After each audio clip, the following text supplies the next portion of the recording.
Kanalıma hoş geldiniz.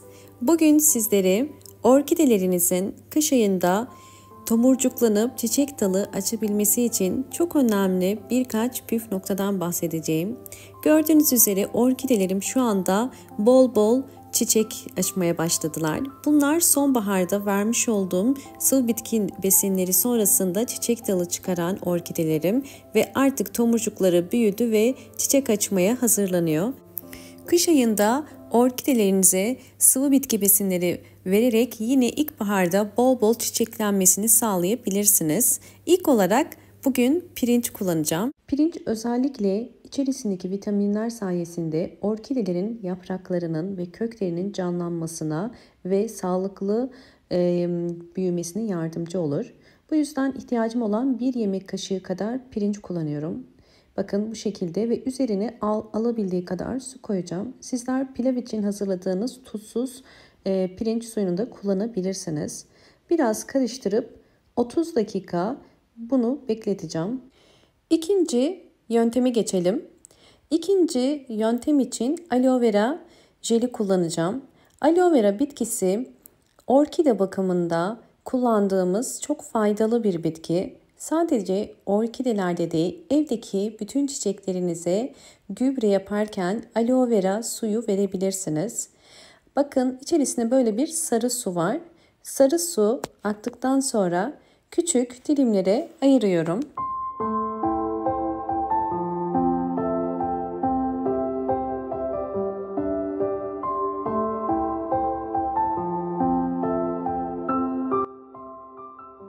İkinci yöntemde aloe vera suyundan faydalanmak için bu şekilde bir robotun içerisine küçük küçük dilimlediğim aloe vera yapraklarını koydum ve üzerine 200 ml su koydum.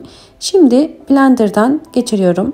Videomu eğer buraya kadar izlediyseniz ve beğendiyseniz hemen beğen tuşuna basıp kanalıma da abone değilseniz eğer bana destek olmak için abone olup zil sesini de bildirimleri erken almak için açık konuma getirebilirsiniz.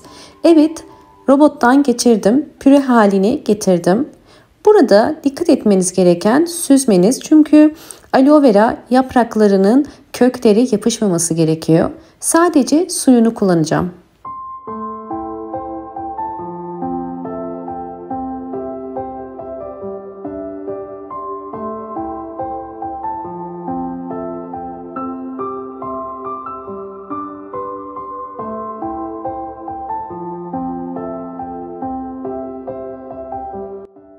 Evet, ilk olarak daha önceden 30 dakika beklettiğim pirinç suyunu süzüp bir cam sürahinin içerisine koyuyorum. Ölçü olarak şöyle yakından bakarsanız 500 mililitre pirinç suyu koydum ve pirinç suyunun üzerine hazırlamış olduğum aloe vera suyunu koyacağım. Aloe vera suyu da yaklaşık olarak 300 milim kadar. Yani 500 milim pirinç suyunun içerisine 300 milim aloe vera suyu koydum.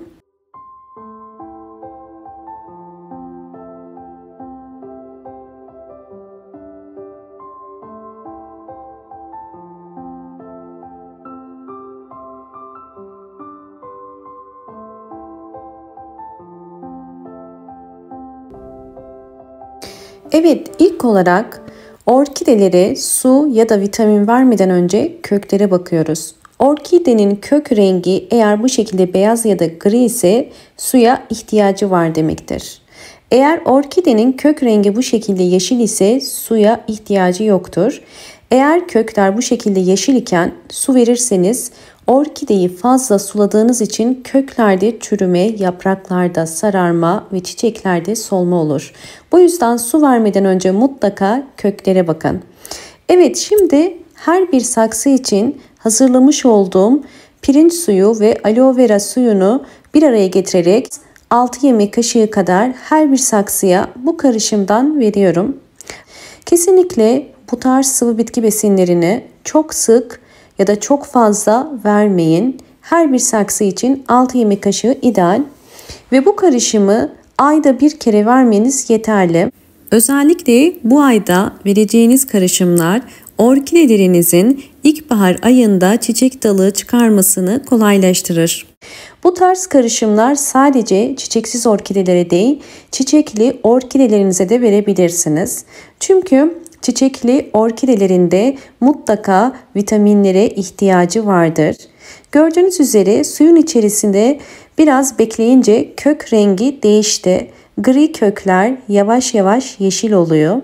Buradan da kök renginden su ihtiyacının nasıl karşılandığını görmüş oluyoruz. Kesinlikle her zaman köklere bakarak orkidelere su verin. Sıvı bitki besinlerinin orkide üzerindeki gelişimini paylaşacağım.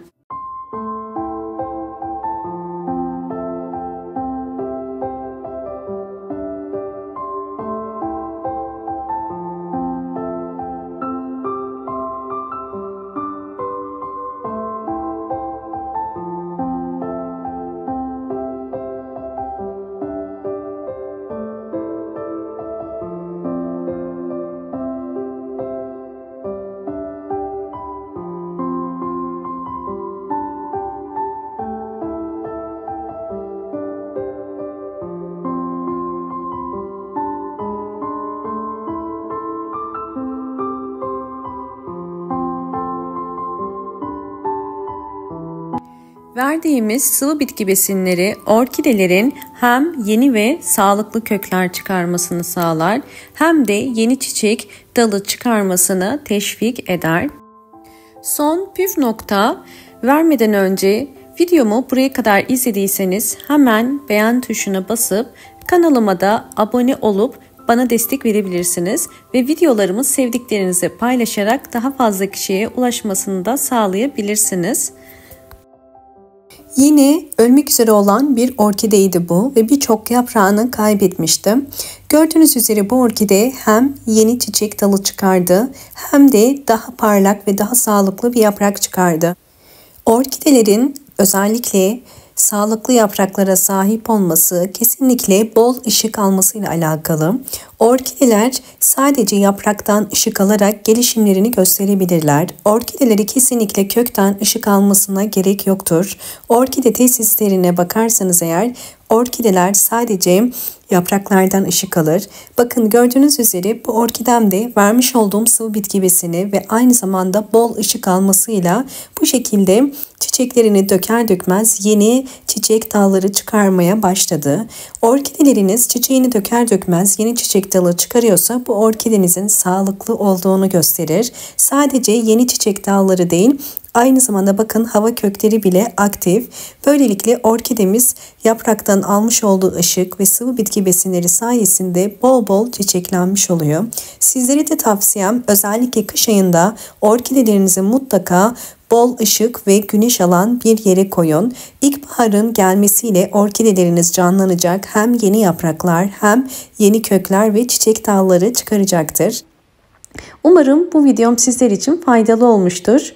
İzlediğiniz için teşekkür ederim. Hoşça kalın, sağlıkla kalın.